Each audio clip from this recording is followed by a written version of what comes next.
The New South Wales government is scrapping vaccination requirements for visitors to aged care settings despite a rise in COVID cases. Julia Bradley has the details from Sydney.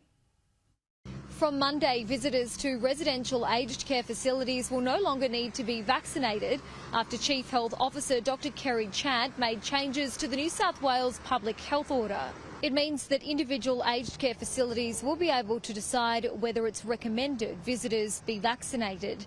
These changes are in line with recent changes in both Victoria and in Queensland, but there are no changes to vaccine mandates for aged care workers. Under the changes to the Public Health Order, the daily visitor limit of 2 adults and 2 children will also be changed to a recommendation.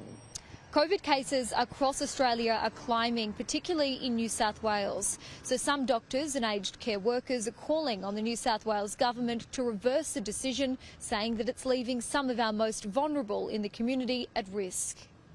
I think the thing that surprised us is the timing of this. It seems when we're on the cusp of a third wave of Omicron driven by the BA4 and BA5 variants, a really strange time to be relaxing restrictions on entry into aged care.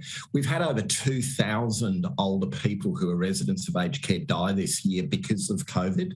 We're getting around about 100 residents across the nation dying every week.